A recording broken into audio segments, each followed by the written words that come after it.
بسم اللہ الرحمن الرحیم۔ محترم ناظرین، السلام علیکم۔ قرآن کریم میں حضرت یوسف علیہ السلام کے قصے کو احسن القصص یعنی بہترین قصہ کہا گیا ہے۔ حضرت یوسف علیہ السلام حاران میں پیدا ہوئے۔ ان کی والدہ کا نام حضرت راحیل اور ان کے والد حضرت یعقوب علیہ السلام تھے۔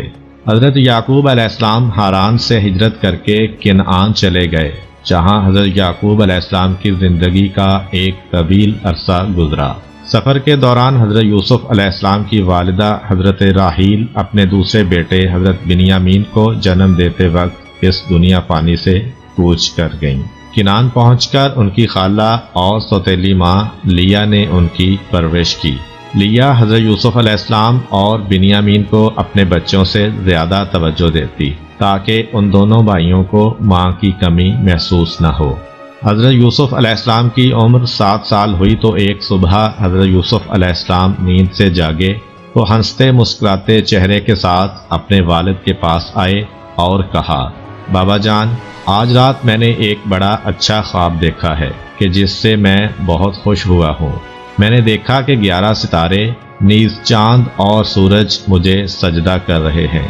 حضرت یعقوب علیہ السلام جو یہ خواب سن کر بہت خوش ہوئے، انہوں نے کہا، پیارے بیٹے، تمہارا یہ خواب سچا ہے اور تمہارے روشن مستقبل کی نشاندہی کر رہا ہے جس کی مجھے ہمیشہ توقع رہی ہے۔ تمہارا رب تمہیں منتخب کرے گا اور تمہیں خوابوں کی تعبیر سکھائے گا اور تم پر اور آل یعقوب پر اپنی نعمت اسی طرح تمام کرے گا جس طرح اس سے پہلے تمہارے آبا ابراہیم و اسحاق علیہ السلام پر وہ اپنی نعمت پوری کر چکا ہے۔ بے شک تمہارا پروردگار علیم اور حکیم ہے۔ مگر یاد رکھنا کہ یہ خواب اپنے بھائیوں کو نہ بتانا، کیونکہ ممکن ہے کہ وہ تم سے حسد کریں اور تمہارے خلاف کوئی منصوبہ بنائیں۔ چونکہ حضرت یوسف علیہ السلام اور بنیامین کی والدہ فوت ہو چکی تھیں، جس سے وہ بن ماں کے رہ گئے تھے، اس لیے حضرت یعقوب علیہ السلام کو حضرت یوسف سے بے حد محبت تھی اور باپ کی اسی محبت کے باعث بھائیوں نے ان کو باپ سے جدا کرنے کا منصوبہ بنایا تاکہ حضرت یوسف علیہ السلام کی بجائے خود انہیں باپ کی محبت میسر آ سکے۔ ایک دن وہ باپ کے پاس آئے اور کہنے لگے، بابا جان، آپ یوسف کے بارے میں ہم پر اعتماد کیوں نہیں کرتے؟ حالانکہ ہم اس کے خیر خواہ ہیں۔ ہمیں اجازت دیجیے کہ کل وہ ہمارے ساتھ جنگل کو چلے اور وہاں گھومے پھرے۔ ہم وعدہ کرتے ہیں کہ ہم دل و جان سے اس کی حفاظت کریں گے۔ حضرت یعقوب علیہ السلام کو اپنے بیٹوں کے خیالات کا علم تھا اور یہاں تک کہ ان کے خطرناک عزائم کا اندازہ بھی تھا، لیکن وہ انہیں کھل کر یہ بھی نہیں کہہ سکتے تھے کہ مجھے تمہاری جانب سے خوف ہے۔ لہذا انہوں نے کہا، یوسف سے جدائی مجھے پریشان اور غمگین کر دیتی ہے، پھر مجھے یہ ڈر بھی ہے کہ کہیں تم اس کے حال سے غافل ہو جاؤ اور کوئی بھیڑیا اسے پھاڑ کھائے۔ تاہم یوسف کے بھائی خاموش نہیں رہے، بلکہ انہوں نے جواب دیا، اگر ہماری شجاعت اور قوت کے باوجود کوئی ایسا حادثہ پیش آ جائے تو یہ ہماری بدقسمتی ہوگی، ورنہ ایسا ہرگز نہیں ہوگا۔ چنانچہ جیسے تیسے انہوں نے حضرت یوسف علیہ السلام کو اپنے ساتھ لے جانے کے لیے اپنے والد کو راضی کر لیا۔ دوسرے دن کی صبح حضرت یوسف علیہ السلام کے بھائی ان کو ہمراہ لے کر کنعان کے دروازے سے باہر نکلے۔ ابھی وہ زیادہ دور نہیں گئے تھے کہ ان کے چہروں سے دشمنی اور غصے کے آثار ظاہر ہونے لگے۔ انہوں نے حضرت یوسف علیہ السلام کو مارنا شروع کر دیا، یہاں تک کہ ان کو قتل کرنے لگے۔ حضرت یوسف علیہ السلام نے بڑی التجا کی کہ وہ ان کا چھوٹا بھائی ہے، وہ انہیں قتل نہ کریں، لیکن حسد کی آگ ان کی عقل کو زائل کر چکی تھی۔ پھر ان میں سے ایک نے دوسروں سے کہا کہ یوسف علیہ السلام کو قتل نہ کریں، بلکہ بہتر ہے کہ ہم اس کو کسی کنویں میں پھینک دیتے ہیں۔ چلتے چلتے وہ کنعان کے کنویں پہ جا پہنچے۔ حضرت یوسف علیہ السلام بہت روتے دھوتے، لیکن ان کا نالہ و فریاد بھائیوں کے سینوں میں بھڑکتی ہوئی حسد کی آگ کو نہ بجھا سکا اور انہیں اس جرم سے باز نہ رکھ سکا۔ وہاں انہوں نے حضرت یوسف علیہ السلام کی قمیض اتار لی اور انہیں برہنہ کر کے کنویں میں پھینک دیا۔ پھر سوچنے لگے کہ اب ہمارے باپ کا دل یوسف کی محبت سے خالی ہو جائے گا اور اب ان کی ساری محبت یوسف کی بجائے ان کے حصے میں آ جائے گی۔ وہ تو یہ سوچ رہے تھے لیکن تقدیر ان کی بے عقلی پر ہنس رہی تھی۔ جب سورج ڈوب گیا اور اندھیرا چھا گیا تو یوسف کے بھائی روتے ہوئے باپ کے پاس پہنچے۔ حضرت یوسف علیہ السلام کی قمیض جس پر انہوں نے ایک بکری کا خون لگا رکھا تھا وہ باپ کو دکھائی اور کہا، بابا جان، جس بات سے آپ ڈرتے تھے وہ ہو کر رہی، یعنی جب ہم آپس میں تیر اندازی کا مقابلہ کر رہے تھے تو ہماری توجہ یوسف کی طرف سے ہٹ گئی، تب ایک بھیڑیے نے اس پر حملہ کر دیا اور اسے چیر پھاڑ ڈالا۔ یہ اس کی خون آلود قمیض اور ہماری آنسو بہاتی ہوئی آنکھیں اس حقیقت کی گواہ ہیں، تاہم اگر ہم صحیح بھی کہیں تو آپ ہماری باتوں کا یقین نہیں کرتے۔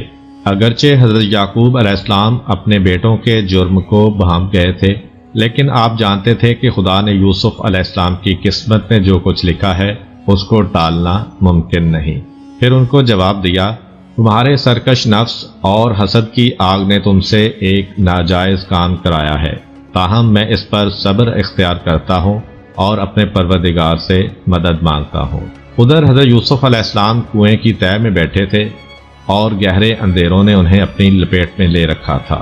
وہ اپنے مستقبل کی فکر اور اپنے باپ کی حالت زار کا خیال کر کے پریشان ہو رہے تھے۔ انہیں رہ رہ کر اپنے بے قصور ہونے کا احساس ہو رہا تھا اور ان کا دماغ مختلف خیالات کی آماجگاہ بنا ہوا تھا۔ اسی دوران میں ایک قافلہ کہ جو مصر جا رہا تھا وہ اس سرزمین پر پہنچا۔ قافلے والوں نے وہاں پڑاؤ ڈال دیا اور اپنے ایک غلام کو پانی لانے کے لیے کنویں پر بھیجا۔ غلام نے ڈول کنویں میں لٹکایا اور پھر اوپر کھینچا تو دیکھا کہ پانی کی بجائے ڈول کے ساتھ ایک خوبصورت لڑکا لٹک رہا ہے جس کا چہرہ چاند کا ٹکڑا معلوم ہوتا تھا۔ اس غلام کی حیرت اور مسرت کی کچھ انتہا نہ رہی اور اس نے بآواز بلند کہا، آؤ دیکھو کہ یہ ایک لڑکا ہے جسے میں نے کنویں میں سے نکالا ہے۔ یہ سنتے ہی قافلے کے لوگ کنویں کے کنارے جمع ہو گئے۔ وہ خوف اور پریشانی کے ساتھ یوسف علیہ السلام کو دیکھ رہے تھے۔ آخر انہوں نے طے کیا کہ اس لڑکے کو مصر لے جائیں اور غلام بنا کر بیچ دیں۔ اسی دوران حضرت یوسف علیہ السلام کے بھائی جو یہ دیکھنا چاہتے تھے کہ یوسف کے ساتھ کیا ہوا وہاں آ پہنچے۔ جب انہوں نے دیکھا کہ حضرت یوسف علیہ السلام قافلے والوں کے پاس ہیں تو انہوں نے ان سے کہا کہ یہ ہمارا غلام ہے جو گم ہو گیا تھا اور ہمیں مل نہیں رہا تھا۔ اس کے ساتھ ساتھ انہوں نے حضرت یوسف علیہ السلام کو کہا کہ اگر انہوں نے قافلے والوں کو کچھ بتایا تو وہ انہیں قتل کر دیں گے۔ چنانچہ حضرت یوسف علیہ السلام نے کہا کہ ہاں میں ان کا غلام ہوں۔ قافلے والوں نے حضرت یوسف علیہ السلام کے بھائیوں کو کہا کہ اگر وہ اس غلام کو بیچنا چاہتے ہیں تو وہ اس کے خریدار بنتے ہیں۔ روایت میں ملتا ہے کہ حضرت یوسف علیہ السلام کے بھائیوں نے 20 دینار کے عوض ان کا سودا کیا اور ان کو قافلے والوں کے سپرد کر دیا۔ بہرحال قافلہ روانہ ہو گیا اور منزلیں طے کرتا ہوا مصر جا پہنچا۔ ان لوگوں نے یوسف علیہ السلام کو مصر کے بازار میں کم قیمت پر بیچ ڈالا اور عزیز مصر جس کا نام پوتیفار تھا اس نے انہیں خرید لیا۔ عزیز مصر نے اپنی بیوی سے کہا، میں دیکھتا ہوں کہ یہ کنانی جوان بڑا لائق اور شریف ہے، تمہیں چاہیے کہ اس کا پورا خیال رکھو اور اس کی خوشی اور آرام کے تمام وسائل مہیا کرو۔ مجھے امید ہے کہ وہ آئندہ ہمارے لیے سود مند ثابت ہوگا یا ہم اسے اپنا بیٹا بنا لیں گے۔ حضرت یوسف علیہ السلام کو عزیز مصر اور اس کے گھر والوں کی نظر میں بڑا بلند مقام حاصل ہو گیا۔ انہیں گھر کے تمام امور نیز غلاموں اور خدمت گاروں پر پورا اختیار حاصل ہو گیا اور ہر کام ان کی مرضی کے مطابق انجام پانے لگا۔ حضرت یوسف علیہ السلام عزیز مصر پوتیفار کے قصر میں پلے بڑھے اور جوان ہوئے۔ یوسف علیہ السلام خوبرو نوجوان تھے، جو بھی یوسف علیہ السلام کو دیکھتا ان کا دیوانہ ہو جاتا۔ جب عزیز مصر کی بیوی جس کا نام زلیخا تھا اس نے حضرت یوسف علیہ السلام کا بے پناہ حسن دیکھا تو بے اختیار ان کے عشق میں مبتلا ہو گئی۔ کیونکہ وہ اس کے گھر میں ہی رہتے تھے اس لیے جب بھی اس کی نگاہ ان پر پڑتی اس کے سینے میں عشق کی آگ زیادہ شدت سے بھڑک اٹھتی۔ وہ لاکھ کوشش کرتی کہ اس بات کو اپنے دل اور دماغ سے نکال دے، لیکن وہ ایسا نہ کر سکی اور ہر گھڑی یوسف علیہ السلام کی یاد میں گم رہتی۔ آخر اسے اپنے دکھ کا مداوع کرنے کے لیے اس کے علاوہ کچھ نہ سوجا کہ وہ یوسف علیہ السلام کا دامن پکڑ لے اور ان سے وصال کی بھیک مانگے۔ چنانچہ ایک مناسب موقع پر جبکہ انہیں تنہائی میسر تھی، اس نے اپنے دل کی بات یوسف علیہ السلام سے کہہ دی۔ لیکن یوسف علیہ السلام کے جو خاندان نبوت کا جوہر تھے اور جنہوں نے دامن عصمت میں پرورش پائی تھی، انہوں نے اس کی طرف سے منہ پھیر لیا۔ اگرچہ حضرت یوسف علیہ السلام نے بے اعتنائی برتی، تاہم عزیز کی بیوی نے اس بات کو جانے نہ دیا اور حضرت یوسف علیہ السلام کی بے توجہی نے اس کے عشق کی آگ اور بھڑکا دی۔ تب اس نے اپنا مقصد حاصل کرنے کا پختہ ارادہ کر لیا۔ پھر ایک دن جب کہ یوسف علیہ السلام محل میں موجود تھے، عزیز کی بیوی بھی وہاں آ پہنچی۔ اس نے محل کے تمام دروازے بند کر کے حضرت یوسف علیہ السلام کے باہر جانے کی راہیں بند کر دیں اور پھر ان سے وصال کی درخواست کی۔ جب حضرت یوسف علیہ السلام نے اپنے آپ کو اس کے چنگل میں گرفتار دیکھا تو وہ محل کے ایک سے دوسرے کمرے کی طرف بھاگنے لگے۔ وہ چاہتے تھے کہ کوئی دروازہ کھول کر باہر نکل جائیں۔ عزیز کی بیوی جو ان کا پیچھا کر رہی تھی، اس نے پیچھے سے ان کی قمیض کا دامن پکڑ کر ان کو اپنی طرف کھینچا، جس سے حضرت یوسف علیہ السلام کی قمیض پیچھے سے پھٹ گئی اور عین اسی وقت عزیز مصر محل میں داخل ہوا۔ اس نے ایک ایسا منظر دیکھا کہ قریب تھا کہ وہ پاگل ہو جائے۔ اس نے محل کے دروازے کے سامنے حضرت یوسف علیہ السلام کو پھٹی ہوئی قمیض کے ساتھ آگے اور اپنی بیوی کو عجیب سی حالت میں اس کے پیچھے دوڑتے ہوئے دیکھا۔ تاہم عزیز کی بیوی نے کسی گھبراہٹ کے بغیر معاملے کو ایک نیا رخ دے دیا اور حضرت یوسف علیہ السلام کو گناہ گار ٹھہرانے کی کوشش کی۔ چنانچہ اس نے عزیز کو مخاطب کر کے کہا، اس کنانی جوان نے احسان فراموش ہونے کا ثبوت دیا ہے اور تمہاری غیر موجودگی میں تمہاری عزت سے کھیلنے کا ارادہ کیا ہے۔ اب تم ہی بتاؤ کہ جو شخص تمہاری بیوی کے ساتھ زیادتی کرنے کا ارادہ کرے، اس کی سزا اس کے علاوہ کیا ہو سکتی ہے کہ اسے قید کر دیا جائے یا سخت اذیت دی جائے۔ پاک دامن یوسف علیہ السلام کے جو ہمیشہ راست گوئی پر کاربند رہے تھے، انہوں نے اس موقع پر بھی حقیقت کا اظہار کیا اور کہا، اے عزیز مصر، اس عورت نے مجھ سے ناجائز فعل انجام دینے کی درخواست کی اور مجھے اپنی طرف کھینچا، لیکن میں اس کی طرف سے منہ پھیر کر بھاگ کھڑا ہوا اور گناہ کے ارتکاب پر رضامند نہیں ہوا۔ حضرت یوسف علیہ السلام نے عزیز مصر سے کہا کہ جھولے میں لیٹا ہوا یہ کم سن بچہ میری سچائی کی گواہی دے گا۔ اللہ تعالیٰ نے اس بچے کو قوت گویائی دی جس نے حضرت یوسف علیہ السلام کے حق میں شہادت دی۔ اس نے کہا، یوسف علیہ السلام کی قمیض کو دیکھو، اگر وہ سامنے سے پھٹی ہے تو یوسف گناہ گار ہیں، اور اگر پیچھے سے پھٹی ہے تو یوسف علیہ السلام سچے ہیں، اور عزیز کی بیوی نے ان پر ناحق تہمت لگائی ہے۔ تب عزیز مصر نے دیکھا کہ یوسف علیہ السلام کی قمیض پیچھے سے پھٹی ہے۔ وہ سمجھ گیا کہ اس معاملے میں یوسف علیہ السلام کی کوئی خطا نہیں، لہذا اس نے یوسف علیہ السلام کو مخاطب کر کے کہا، اے یوسف، اس قصے کو یہیں ختم کر دو اور اس موضوع پر کسی سے گفتگو نہ کرو تاکہ لوگ ہمارے بارے میں باتیں نہ کرنے لگیں۔ پھر اس نے اپنی بیوی سے کہا، یہ تم عورتوں کے مکر کا کرشمہ ہے، بلا شبہ تمہارا مکر و فریب بہت بڑا ہے۔ جاؤ اور خدا کی بارگاہ میں توبہ و استغفار کرو کہ تم خطا کاروں میں سے ہو۔ اگرچہ عزیز مصر نے کوشش کی تھی کہ اس کی بیوی کے عشق کا راز افشا نہ ہونے پائے، لیکن مصر کے عمراء کی بیگمات کو اس کی بھنک پڑ گئی اور وہ اپنی محفلوں میں اس کی باتیں کرنے لگیں، بلکہ بعض نے تو عزیز مصر کی بیوی پر کھلی تنقید شروع کر دی اور وہ اسے لعنت ملامت کرتی تھیں۔ مصری بیگمات کی طرف سے اس سرزنش کی اطلاع عزیز مصر کی بیوی کو بھی ملی۔ اس پر وہ بہت رنجیدہ اور پریشان ہو گئی۔ پھر سوچنے لگی کہ کوئی ایسی تدبیر کی جائے جس سے وہ عورتیں اس کے سامنے زبان نہ کھول سکیں اور اس کی ہم نوا بن جائیں۔ بڑی سوچ بچار کے بعد اس نے کسی خاص دن پر اپنے ہاں ایک محفل منعقد کرنے کا فیصلہ کیا اور مصر کی تمام بیگمات کو اس میں شرکت کی دعوت دی۔ جب وہ آئیں اور تکیوں سے ٹیک لگا کر بیٹھ گئیں تو انہیں ایسے پھل پیش کیے گئے جن کو کھانے کے لیے چھری سے کاٹنا پڑتا تھا، اس لیے ہر عورت کو ایک چھری دے دی گئی۔ اور عین اس وقت عزیز کی بیوی کے اشارے پر حضرت یوسف علیہ السلام اس کمرے میں داخل ہوئے۔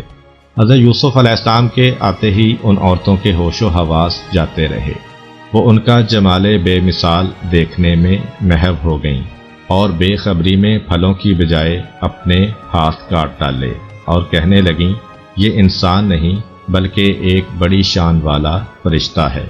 عزیز مصر کی بیوی اپنی اس کامیابی پر پھولی نہ سما رہی تھی، اس کے ہونٹوں پر فاتحانہ مسکراہٹ ظاہر ہوئی اور اس نے کہا، یہ وہی یوسف ہے جس کے عشق پر تم مجھے ملامت کرتی رہی ہو۔ تم نے اسے ایک ہی بار دیکھا ہے اور اپنے ہاتھ کاٹ لیے ہیں، لیکن میں نے مختلف اوقات میں اس کا اٹھنا بیٹھنا اور سونا جاگنا سب دیکھا ہے، کیونکہ وہ میرے گھر میں رہتا ہے، اس لیے میں اس کے سامنے اپنا دل ہار بیٹھی ہوں اور اس سے وصل کی طالب ہوئی ہوں۔ تاہم اس نے پاک دامنی کو اپنا شعار بنا رکھا ہے اور وہ مجھ سے منہ موڑے رہتا ہے۔ وہ اپنی ملکوتی روح کے ساتھ فقط اپنے کام سے کام رکھتا ہے اور پاک دامنی کی حد سے آگے قدم نہیں بڑھاتا۔ اس کے باوجود بھی میں اس سے بڑا اچھا سلوک کرتی ہوں، اور اگر وہ میری بات نہیں مانے گا تو اسے قید کر دیا جائے گا۔ وہ دن گزر گیا تو عزیز مصر کی بیوی پھر سے یوسف علیہ السلام کو رام کرنے کی کوشش کرنے لگی، لیکن اس کی تمام کوششیں بیکار ثابت ہوئیں، حتیٰ کہ وہ بالکل نا امید ہو گئی۔ حضرت یوسف علیہ السلام بھی اس مصیبت کے ہاتھوں سخت پریشان تھے۔ وہ عورتوں اور بالخصوص عزیز کی بیوی کے شر سے خدا کی پناہ مانگتے تھے۔ بلا شبہ ایک مومن ہر حالت میں خدا کی پناہ مانگتا ہے اور اسی سے مدد طلب کرتا ہے۔ چنانچہ حضرت یوسف علیہ السلام نے بارگاہ الہی میں اپنے ہاتھ پھیلائے اور کہا، اے پروردگار، قید خانے کا اندھیرا اور تکلیف برداشت کرنا میرے لیے اس مصیبت سے آسان ہے، اور اگر تو مصر کی عورتوں اور عزیز مصر کی بیوی کا شر مجھ سے دور نہ کر دے تو خطرہ میرے نزدیک پہنچ جائے گا۔ پھر یہ بھی ممکن ہے کہ میں گناہ کے گڑھے میں جا گروں اور میرا نام جاہلوں کی فہرست میں شامل ہو جائے۔ خدا تعالیٰ نے یوسف علیہ السلام کی دعا قبول فرمائی اور انہیں اس بہت بڑے فتنے سے نجات بخشی۔ جب عزیز مصر کی بیوی یوسف علیہ السلام کی طرف سے مایوس ہو گئی تو اپنے شوہر سے ان کی شکایت کی اور کہنے لگی، یوسف علیہ السلام نے مجھے مصر کی عورتوں میں بدنام کر دیا ہے اور میری آبرو اور وقار کو بٹا لگا دیا ہے۔ اگر تم میری کھوئی ہوئی عزت مجھے واپس دلانا چاہتے ہو تو اسے قید کر دو اور میرے دامن پر لگا ہوا داغ دھو ڈالو۔ اگرچہ عزیز مصر نے حضرت یوسف علیہ السلام کی پاکیزگی کا ثبوت اپنی آنکھوں سے دیکھ لیا تھا اور ان کی قمیض کے بارے میں گواہی بھی سن لی تھی، لیکن اس کے باوجود وہ اپنی بیوی کے بہکاوے میں آ گیا اور اس نے بے گناہ یوسف علیہ السلام کو قید خانے میں ڈال دیا، اور یوں اللہ تعالیٰ نے حضرت یوسف علیہ السلام کو شیطان کے شر سے بچایا اور وہ قید بند ہو گئے۔ جس دن حضرت یوسف علیہ السلام کو قید خانے میں لے جایا گیا، اسی دن بادشاہ کے 2 نوجوان درباری بھی قید میں ڈالے گئے۔ ان میں سے ایک بادشاہ کا ساقی اور دوسرا باورچی تھا۔ ان پر الزام یہ تھا کہ وہ بادشاہ کو زہر دے دینا چاہتے تھے۔ دوسرے دن وہ قیدی ساقی حضرت یوسف علیہ السلام کے پاس آیا اور کہنے لگا، میں نے خواب میں دیکھا ہے کہ میں بادشاہ کے لیے انگور کا رس نچوڑ رہا ہوں۔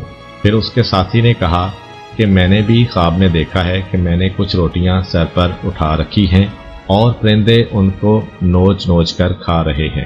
تب انہوں نے حضرت یوسف علیہ السلام سے اپنے خواب کی تعبیر پوچھی اور کہا، تم ہمیں نیک آدمی نظر آتے ہو اور تمہارے چہرے پر بزرگی کے آثار نمایاں ہیں۔ جب حضرت یوسف علیہ السلام نے دیکھا کہ یہ 2 آدمی ان کی باتیں سننے پر آمادہ ہیں تو انہوں نے وقت کو غنیمت سمجھا اور قید خانے کے اندر ہی دین حق کی تبلیغ شروع کر دی۔ انہوں نے فرمایا، میں تمہارے خوابوں کی تعبیر تمہارا کھانا آنے سے پہلے بتا دوں گا۔ یہ علم بھی ان علوم میں سے ہے جن کی تعلیم خدا نے مجھے دی ہے اور مجھے خوابوں کی تعبیر سے آگاہ کر دیا ہے، کیونکہ میں نے ان لوگوں کے دین سے منہ پھیر لیا ہے جو خدا پر ایمان نہیں رکھتے اور قیامت کے منکر ہیں۔ میں اپنے آباء و اجداد یعنی حضرت ابراہیم، حضرت اسحاق اور حضرت یعقوب علیہم السلام کے دین کا پیرو ہوں، اور ہمارے لیے یہ درست نہیں کہ ہم کسی کو خدائے تعالی کا شریک قرار دیں۔ اے میرے ساتھیو، تم ہی انصاف کرو کہ کیا یہ مختلف معبود اور بے قیمت بت بہتر ہیں یا خدائے واحد و قہار بہتر ہے؟ یہ بت جن کی پرستش تم کرتے ہو صرف نام کے خدا ہیں کہ تم نے اور تمہارے آباء و اجداد نے ان کا نام خدا رکھ دیا ہے، لیکن خدا کی طرف سے ان کی حقانیت کی کوئی دلیل نازل نہیں ہوئی۔ یہ چند جملے کہنے کے بعد حضرت یوسف علیہ السلام نے اپنی گفتگو جاری رکھی اور ان دونوں کے خوابوں کی تعبیر بیان کرتے ہوئے کہا، اے میرے ساتھیو، تم میں سے جس نے یہ خواب دیکھا ہے کہ وہ انگوروں کو نچوڑ رہا ہے، اس کے خواب کی تعبیر یہ ہے کہ جلد ہی اس کی آزادی کا حکم صادر ہوگا اور وہ اپنے عہدے پر بحال ہو جائے گا۔ اور جس نے خواب میں دیکھا ہے کہ وہ سر پر روٹیاں اٹھائے ہوئے ہے، اس کے خواب کی تعبیر یہ ہے کہ جلد ہی اسے سزائے موت دے دی جائے گی، وہ سولی پر لٹکا دیا جائے گا اور پرندے اس کا مغز نوچ نوچ کر کھائیں گے۔ یہی ہے ان خوابوں کی تعبیر جو تم نے مجھ سے بیان کیے ہیں۔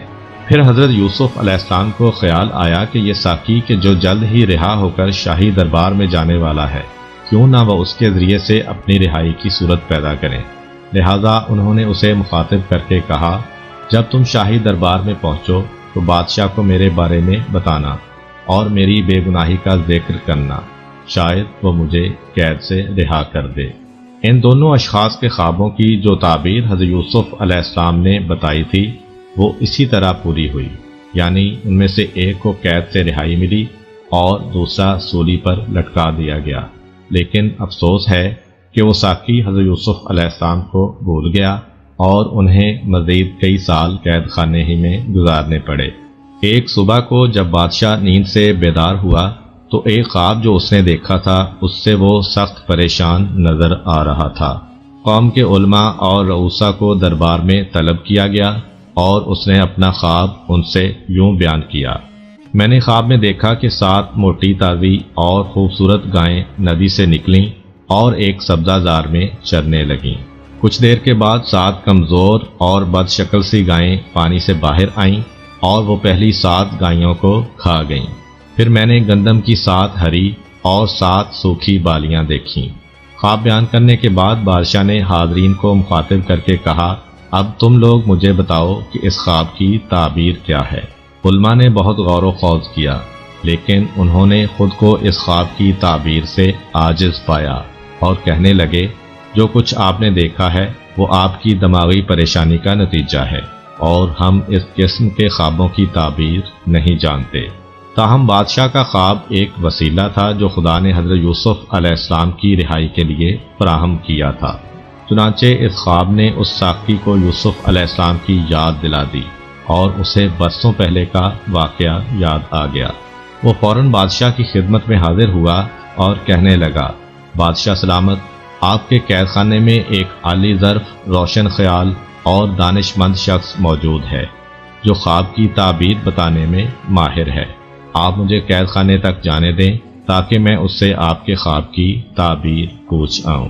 وہ ساقی بادشاہ سے اجازت لے کر قید خانے میں آیا، حضرت یوسف علیہ السلام سے ملا اور کہنے لگا، اے راست گو یوسف علیہ السلام، آپ مجھے بتائیں کہ اگر خواب میں یوں دیکھا جائے کہ 7 کمزور گائیں 7 موٹی تازی گائیوں کو کھا گئیں اور پھر گندم کی 7 ہری اور 7 خشک بالیاں نظر آئیں تو اس خواب کی تعبیر کیا ہے؟ تم مجھے اس خواب کی تعبیر بتاؤ تاکہ میں قوم کی طرف لوٹ جاؤں اور انہیں اس سے باخبر کروں۔ حضرت یوسف علیہ السلام خدا کے ایک برگزیدہ پیغمبر تھے اور انہیں لوگوں کے دین اور دنیا کے معاملات کی اصلاح کے لیے بھیجا گیا تھا۔ بس انہوں نے بادشاہ کے خواب کی تعبیر بیان کرنے کے علاوہ لوگوں کے لیے نجات اور خوش بختی کے راستے کی طرف رہنمائی بھی کر دی اور فرمایا، مصر میں 7 سال تک فصلیں بہت اچھی ہوں گی اور لوگوں کو بہت سا غلہ حاصل ہوگا۔ اس کے بعد 7 سال قحط اور سختی کے ہوں گے جن میں پہلے سالوں کا بچایا ہوا غلہ کام آئے گا اور لوگ بے حد پریشانی سے دوچار ہوں گے۔ اس کے پیش نظر تمہیں چاہیے کہ پہلے 7 سالوں میں کھیتی باڑی کو وسعت دو اور زیادہ سے زیادہ غلہ اگانے کی کوشش کرو، اس میں سے اپنی ضرورت کے مطابق صرف کرو اور بقایا کو بالیوں کی شکل میں ذخیرہ کر لو تاکہ خشک سالی اور قحط کے دنوں میں اسے کام میں لا سکو۔ تاقی فوراً ہی بادشاہ کے پاس آ پہنچا اور اس کے خواب کی یہ تعبیر اسے بتائی۔ اپنے خواب کی یہ تعبیر سن کر بادشاہ کا چہرہ کھل اٹھا اور اس کا رنج و غم زائل ہو گیا۔ وہ سمجھ رہا تھا کہ یہ تعبیر اس کے خواب کے عین مطابق ہے جو کسی بہت ہی عقل مند آدمی نے بیان کی ہے۔ چنانچہ اس نے حکم دیا، یوسف علیہ السلام کو میرے پاس لے آؤ تاکہ میں زندگی کی پریشانیوں اور مشکلات میں اس سے مدد لے سکوں اور اس کے نظریات سے فائدہ اٹھاتا رہوں۔ اس پر شاہی نمائندے حضرت یوسف علیہ السلام کو رہائی دلانے کے لیے قید خانے پہنچے، لیکن انہوں نے رہائی حاصل کرنے سے انکار کر دیا، حالانکہ اس وقت ان کے لیے آزادی کی بڑی اہمیت تھی، کیونکہ وہ سال ہر سال سے قید خانے کی گھٹی گھٹی فضا میں زندگی بسر کر رہے تھے۔ ایک عرصے سے انہوں نے کھلے آسمان میں سورج، چاند اور ستاروں کو نہیں دیکھا تھا، کبھی آرام کی نیند نہیں سوئے تھے اور کبھی ڈھنگ کا کھانا نہیں کھایا تھا، لیکن ان تمام باتوں کے باوجود وہ اس پر آمادہ نہ ہوئے کہ انہیں معافی کے طور پر قید خانے سے رہا کر دیا جائے۔ انہوں نے کہا، میں اس وقت تک قید خانے سے باہر نہیں آؤں گا جب تک بادشاہ میرے بارے میں تحقیقات نہ کر لے، میری مثل نہ پڑھ لے اور میری بے گناہی اس پر ثابت نہ ہو جائے۔ بادشاہ سے کہہ دو کہ وہ مصری عورتوں سے یہ دریافت کرے کہ انہوں نے اپنے ہاتھ کیوں کاٹے اور مجھے کیوں تنگ کیا تھا۔ شاہی نمائندے دوبارہ بادشاہ کی خدمت میں حاضر ہوئے اور اسے صورتحال سے مطلع کیا۔ بادشاہ نے مصر کی عورتوں، جن کے نام شاید حضرت یوسف علیہ السلام نے بتائے تھے، اپنے پاس بلایا اور ان سے ہاتھ کاٹنے کے بارے میں پوچھا۔ تب ان عورتوں کو حقیقت کا اعتراف کرنے کے علاوہ کوئی چارہ نظر نہ آیا اور انہوں نے متفقہ طور پر گواہی دی کہ یوسف علیہ السلام بے گناہ ہے۔ عزیز مصر کی بیوی نے بھی اپنے گناہ اور یوسف علیہ السلام کی بے گناہی کا اقرار کر لیا، اور یوں حضرت یوسف علیہ السلام عزت و آبرو کے ساتھ قید خانے سے باہر آئے۔ قید سے آزاد ہونے کے بعد حضرت یوسف علیہ السلام کو بادشاہ کے محل میں لایا گیا۔ بادشاہ بڑے اشتیاق کے ساتھ حضرت یوسف علیہ السلام کو دیکھنے کا منتظر تھا۔ جب کچھ دیر گزری تو آپ دربار میں آ پہنچے۔ بادشاہ نے آپ سے بڑی دیر تک باتیں کی اور انہیں عقل مند، روشن دماغ اور قابل پایا۔ تب اس نے کہا، اے یوسف علیہ السلام، ہمارے دل میں آپ کی بڑی عزت ہے اور ہم آپ پر پورا بھروسہ کرتے ہیں۔ آپ جو عہدہ بھی پسند کریں ہم آپ کو اس پر تعینات کر دیں گے۔ حضرت یوسف علیہ السلام نے جواب دیا، آپ مجھے امور خوراک اور محکمہ مال کا ناظر مقرر کر دیں، کیونکہ میں یہ کام خوش اسلوبی سے انجام دے سکتا ہوں۔ بادشاہ نے فرمان جاری کیا کہ یہ عہدہ یوسف علیہ السلام کے سپرد کر دیا جائے۔ نیز درباریوں اور اہلکاروں کو حکم دیا کہ وہ یوسف علیہ السلام کے احکام کی تعمیل کریں اور ان کے حکم کو شاہی حکم سمجھیں۔ اب حضرت یوسف علیہ السلام اپنے فرائض منصبی کو انجام دینے کے لیے کمر بستہ ہو گئے۔ وہ جانتے تھے کہ دریائے نیل چند سال تک تو لوگوں کی زمینیں اچھی طرح سیراب کرتا ہے، لیکن پھر اچانک ہی اس کے پانی میں کمی واقع ہو جاتی ہے اور خشک سالی کے آثار پیدا ہو جاتے ہیں۔ لہٰذا انہوں نے طے کیا کہ موقع سے فائدہ اٹھایا جائے اور لوگوں کو آئندہ سالوں میں رونما ہونے والے قحط اور تکلیفوں سے نجات دلائی جائے۔ چنانچہ آپ نے مملکت مصر کے مختلف علاقوں کا ایک طوفانی دورہ کیا تاکہ حالات سے واقفیت پیدا کریں اور کام کاج کے لیے ضروری وسائل فراہم کر سکیں۔ اس دورے میں انہوں نے جو زرخیز علاقے دیکھے، وہاں کے کاشتکاروں کو معقول رقم فراہم کر دی تاکہ وہ اپنی زراعت کو وسعت اور ترقی دے سکیں اور پیداوار میں اضافہ ہو جائے۔ اس کے ساتھ ساتھ انہوں نے بڑے بڑے گودام تعمیر کرائے کہ جن میں سے ہر ایک میں سینکڑوں من غلہ ذخیرہ کرنے کی گنجائش تھی۔ پہلے 7 سالوں میں حضرت یوسف علیہ السلام نے لوگوں کی ضرورت کے مطابق انہیں غلہ مہیا کیا اور جو باقی بچا اسے گوداموں میں ڈال دیا۔ اس طرح گودام غلے سے بھر گئے اور ادھر قحط کے سال بھی آ پہنچے۔ دریائے نیل میں پانی کی کمی واقع ہو گئی اور کھیتیاں سوکھ گئیں۔ تاہم حضرت یوسف علیہ السلام کی عاقلانہ پیش بینی کی بدولت لوگوں کو خوراک کے بارے میں کوئی مشکل پیش نہ آئی، کیونکہ سرکاری گوداموں میں ان کی ضرورت کے مطابق بلکہ اس سے بھی زیادہ غلہ موجود تھا۔ اسی دوران حضرت یوسف علیہ السلام نے اپنے فرائض منصبی انجام دینے کے ساتھ ساتھ اپنی ازدواجی زندگی کا بھی آغاز کر دیا اور ان کی شادی ہو گئی۔ آپ کی بیوی کا نام آسنات تھا۔ ان میں سے آپ علیہ السلام کے 2 بچے پیدا ہوئے جن کا نام مانیسا اور افراہیم رکھا گیا۔ قحط کے زمانے میں عزیز مصر پوتیفار کا انتقال ہو گیا اور اس کی بیوی زلیخا محتاج ہو گئی، اس حد تک کہ لوگوں سے مانگنے پر مجبور ہو گئی، جبکہ حضرت یوسف علیہ السلام اس وقت عزیز مصر کے رتبے پر فائز ہو چکے تھے۔ ایک بار لوگوں نے زلیخا سے کہا کہ عزیز مصر کے راستے پر بیٹھ جاؤ، شاید کہ یہاں سے گزرتے ہوئے ان کی تم پر نظر پڑ جائے اور وہ تم پر رحم کریں۔ اس نے کہا کہ میں ان سے شرمندہ ہوں۔ لوگوں نے جب اصرار کیا تو وہ حضرت یوسف علیہ السلام کے راستے پر بیٹھ گئی۔ جب حضرت شاہی دستے کے ساتھ ادھر سے گزرے تو زلیخا اٹھی اور کہا، پاک ہے وہ خدا جو بادشاہوں کو اپنی معصیت کے سبب غلام بناتا ہے اور غلاموں کو اپنی اطاعت کی وجہ سے بادشاہ بنا دیتا ہے۔ یوسف علیہ السلام نے کہا، تم زلیخا ہو؟ اس نے کہا، بالکل میں زلیخا ہی ہوں۔ پھر حضرت یوسف علیہ السلام کے حکم کے مطابق اس کو شاہی محل میں لایا گیا۔ اس وقت زلیخا بہت ضعیف ہو گئی تھی۔ حضرت یوسف علیہ السلام نے اس سے کہا، کیا تم نے میرے ساتھ یہ زیادتی نہیں کی؟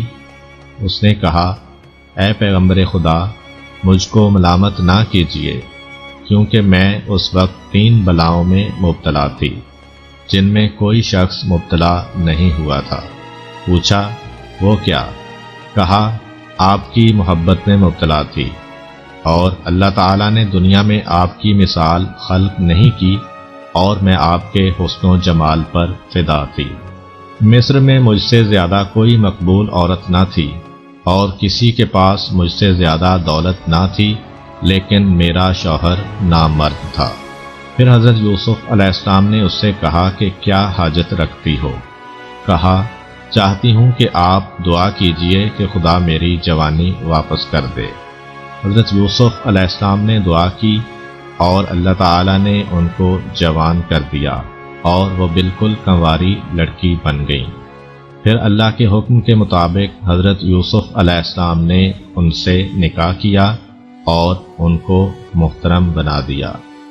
مصر کے قحط نے رفتہ رفتہ ہمسایہ ممالک کو بھی اپنی لپیٹ میں لے لیا اور اس کا دائرہ فلسطین اور کنعان تک وسیع ہو گیا، جہاں حضرت یعقوب علیہ السلام اور ان کے فرزند رہائش پذیر تھے۔ اس وقت ہر جگہ حضرت یوسف علیہ السلام کا نام ورد زبان تھا، جو کہ اس وقت عزیز مصر کے مرتبہ پر فائز تھے، اور انہوں نے مملکت مصر کی جو خدمت انجام دی تھی سبھی اس کی تعریف کر رہے تھے۔ مصر کے ہمسایہ ممالک کے لوگ بھی یہی کہتے تھے کہ مصر کا نظام حکومت ایک قابل وزیر کے ہاتھوں میں ہے اور اس کی خوش تدبیری کی بدولت مصر ایک سخت قحط سے بچ گیا ہے۔ وہ ایک بلند فطرت اور کریم النفس انسان ہے جو سب کے ساتھ یکساں برتاؤ کرتا ہے اور سب کو غلہ مہیا کرتا ہے۔ یہ باتیں سن کر حضرت یعقوب علیہ السلام نے اپنے بیٹوں کو بلایا اور کہا، میرے بیٹو، اب ہم قحط اور تکلیف سے دوچار ہیں۔ تم سفر کی تیاری کرو اور عزیز مصر کے پاس جاؤ کہ جس کی کریم النفسی کی ہر جگہ تعریف ہو رہی ہے، لیکن بنیامین کو میرے پاس چھوڑتے جاؤ کہ تمہاری جدائی مجھ پر گراں نہ گزرے اور تنہائی کی وجہ سے میں اداس نہ ہو جاؤں۔ حضرت یوسف علیہ السلام کے بھائی اپنے اونٹ لے کر مصر روانہ ہو گئے تاکہ وہاں سے غلہ خرید کر کنعان لے آئیں۔ حضرت یوسف علیہ السلام کے بھائیوں نے کنعان اور مصر کی درمیانی مسافت طے کی اور مصر آ پہنچے۔ جب وہ غلہ خریدنے کے لیے یوسف علیہ السلام کی خدمت میں حاضر ہوئے تو حضرت یوسف علیہ السلام نے انہیں پہچان لیا لیکن وہ ان کو نہ پہچان سکے، کیونکہ انہیں یہ یقین نہ تھا کہ یوسف علیہ السلام ابھی زندہ ہیں۔ اس کے علاوہ یوسف علیہ السلام کے چہرے میں کچھ تبدیلیاں بھی آ چکی تھیں۔ حضرت یوسف علیہ السلام اپنے بھائیوں کو دیکھ کر بہت خوش ہوئے، لیکن جب یہ دیکھا کہ ان کا سگا بھائی بنیامین ان کے ساتھ نہیں ہے تو وہ افسردہ ہو گئے۔ انہوں نے صدقے دل سے بھائیوں کا استقبال کیا اور انہیں مہمان کے طور پر اپنے پاس ٹھہرایا۔ اسی اثناء میں آپ نے ان سے یہ بھی کہا کہ تم لوگ ہمیں اپنا تعارف کرواؤ۔ تب انہوں نے بتایا کہ ہم 12 بھائی ہیں جو پیغمبر عالی مقام حضرت یعقوب علیہ السلام کی اولاد ہیں۔ اس وقت ہم 10 آپ کے سامنے موجود ہیں اور آپ کی عنایت کے امیدوار ہیں۔ ہمارا ایک بھائی ہمارے والد بزرگوار کی خدمت کے لیے ان کے پاس رہ گیا ہے۔ اب رہا 12واں تو بہت عرصہ پہلے وہ گم ہو گیا تھا۔ سال ہر سال سے ہمیں اس کے بارے میں کوئی علم نہیں کہ وہ کہاں ہے۔ بہرحال حضرت یوسف علیہ السلام کو اپنے والد بزرگوار اور پیارے بھائی کی خیر خبر سن کر بڑا اطمینان ہوا۔ تب انہوں نے حکم دیا کہ ان کے بھائیوں کو گندم دے دی جائے۔ اس کے علاوہ جو رقم ان کے بھائی لائے تھے وہ بھی خفیہ طور پر ان کی بوریوں میں رکھ دی۔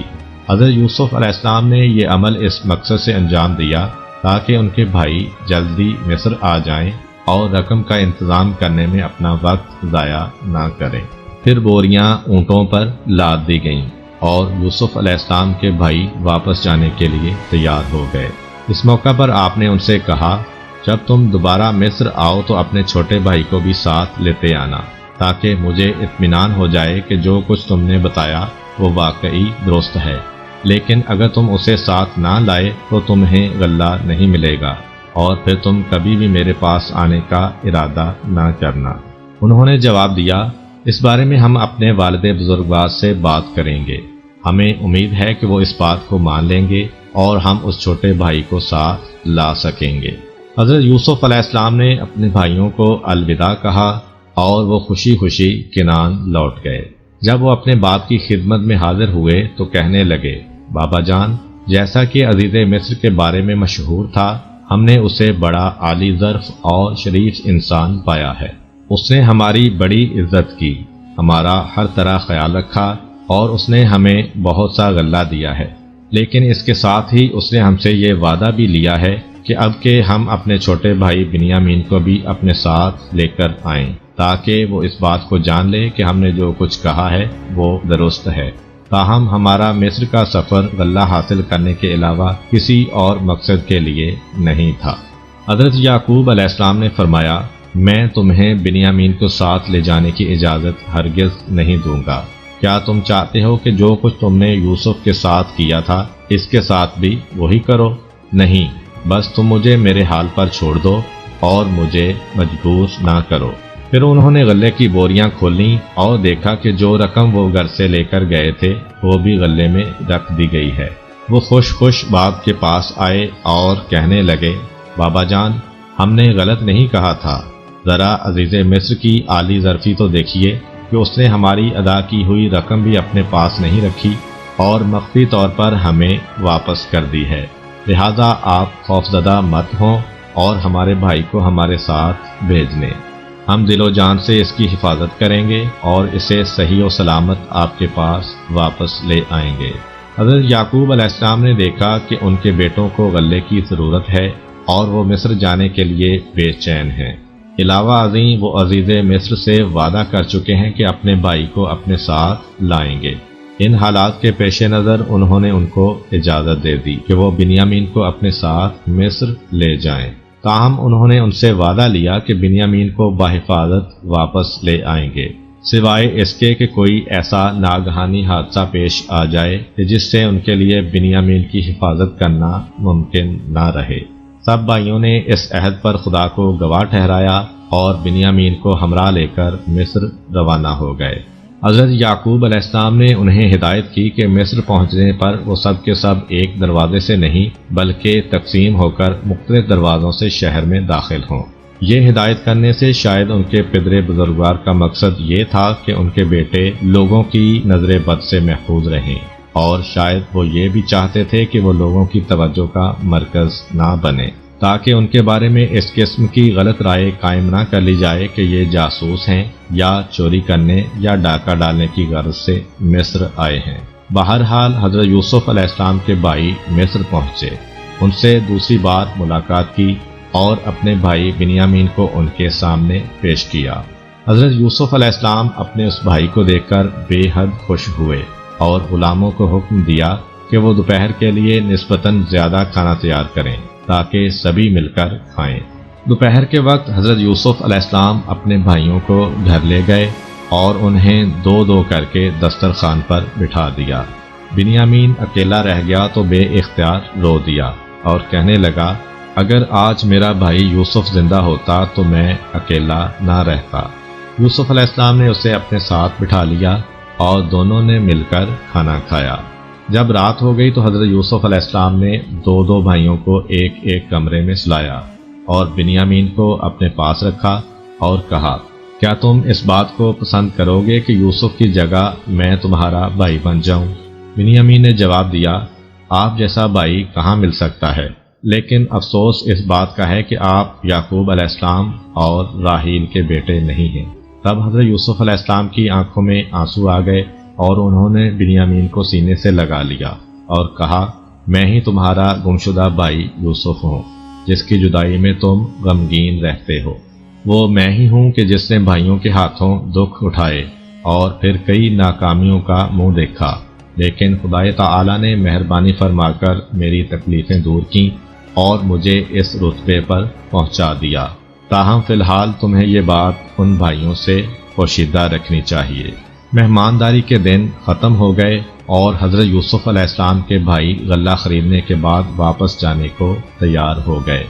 حضرت یوسف علیہ السلام نے بنیامین کو اپنے پاس رکھنے کے لیے ایک تدبیر سوچی اور غلاموں کو حکم دیا کہ پانی پینے کا ایک پیالہ بنیامین کی بوری میں ڈال دیں۔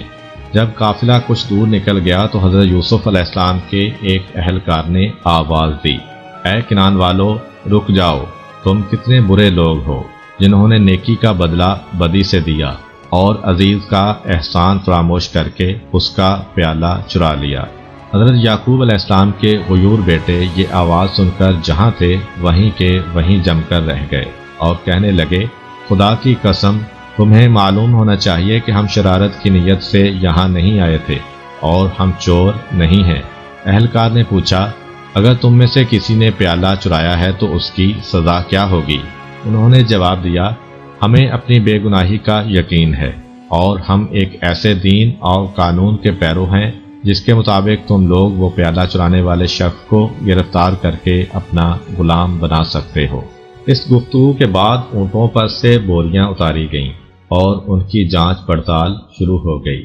پہلے اور بھائیوں کی اور پھر بنیامین کی بوری کی تلاشی لی گئی۔ تب وہ سونے کا پیالہ بنیامین کی بوری سے نکل آیا۔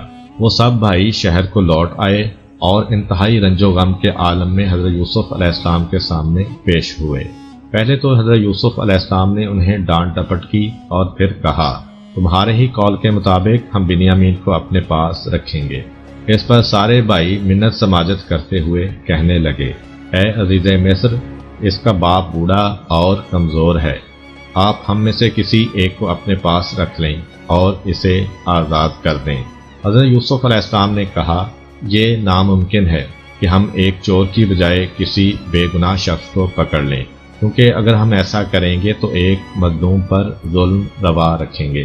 اب بھائیوں نے بنیامین کو، جس نے انہیں اس مصیبت میں پھنسا دیا تھا، غصے والی نگاہوں سے دیکھا اور کہنے لگے، اگر اس نے چوری کی ہے تو یہ کوئی تعجب کی بات نہیں، اس کا ایک بھائی تھا، اس سے پہلے اس نے بھی چوری کی تھی۔ اس سے ان کا مقصد حضرت یوسف علیہ السلام کی چوری کے معاملے کی طرف اشارہ کرنا تھا، اور وہ قصہ کچھ یوں تھا۔ حضرت یوسف علیہ السلام ابھی چھوٹے ہی تھے کہ ان کی والدہ انتقال کر گئیں۔ ان کی پھپھی انہیں اپنے گھر لے گئیں اور ان کی پرورش کرنے لگیں۔ جب وہ ذرا بڑے ہو گئے تو حضرت یعقوب علیہ السلام نے انہیں پھپھی کے ہاں سے اپنے گھر لے آنے کا فیصلہ کیا، لیکن حضرت یوسف علیہ السلام کی پھپھی جو انہیں بے حد چاہنے لگی تھیں، ان کی جدائی برداشت نہ کر سکیں۔ انہوں نے ایک کمر بند حضرت یوسف علیہ السلام کی کمر میں باندھ دیا اور انہیں حضرت یعقوب علیہ السلام کے گھر بھیج دیا۔ بعد میں آ کر کہنے لگیں کہ یوسف نے میرے گھر سے کمر بند چرایا ہے، چنانچہ ان کی تلاشی لے کر کمر بند پر آمد کر لیا۔ پھر اپنے مذہبی قوانین کے مطابق حضرت یوسف علیہ السلام کو اپنے گھر لے گئیں تاکہ وہ چوری کی سزا کے طور پر ایک مدت تک ان کی خدمت کریں۔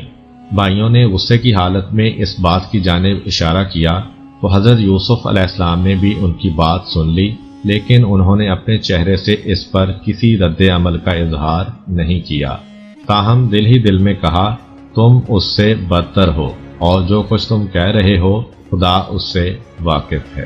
بالآخر بھائی بنیامین کی رہائی سے نا امید ہو گئے اور انہوں نے واپس جانے کا فیصلہ کر لیا، لیکن ان کے بڑے بھائی یہودا نے کہا کیا تم بھول گئے ہو کہ تمہارے باپ نے تم سے وعدہ لیا تھا کہ تم بنیامین کو اس کے پاس واپس لاؤ گے؟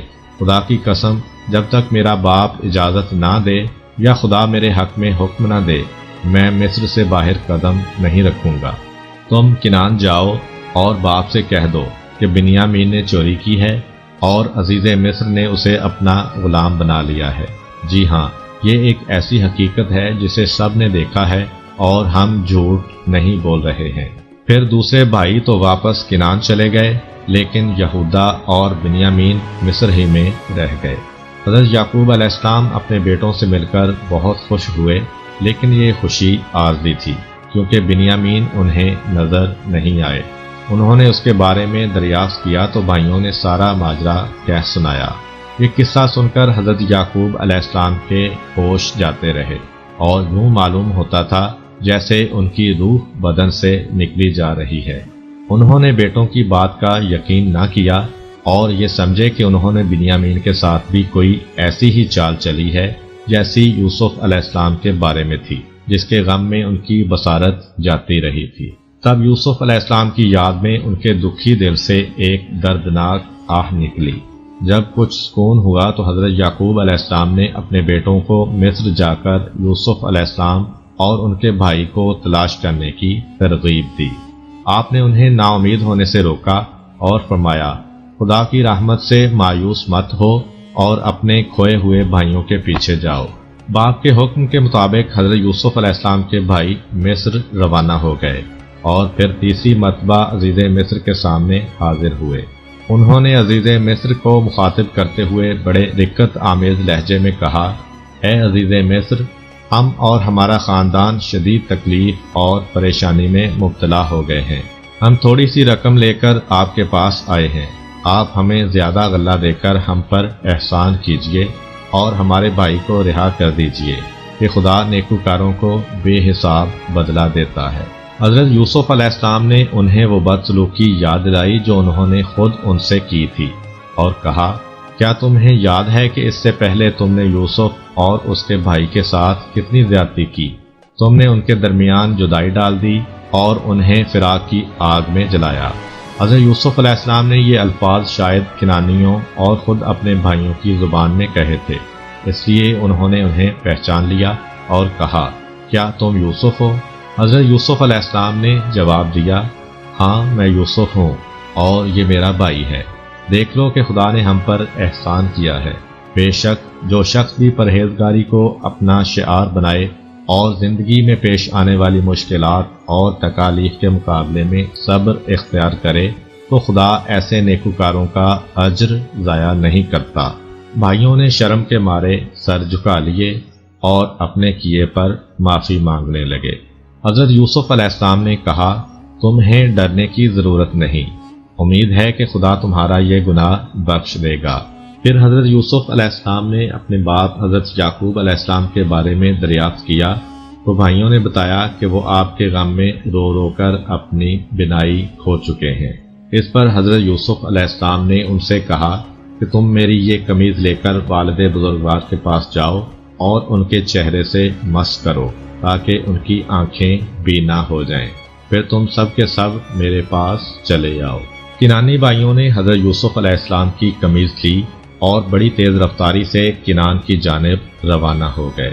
ان کا قافلہ ابھی مصر کے دروازے سے نکلا ہی تھا کہ حضرت یعقوب علیہ السلام نے کنعان میں اپنے پاس موجود لوگوں سے کہا میں یوسف کی بو سونگھ رہا ہوں۔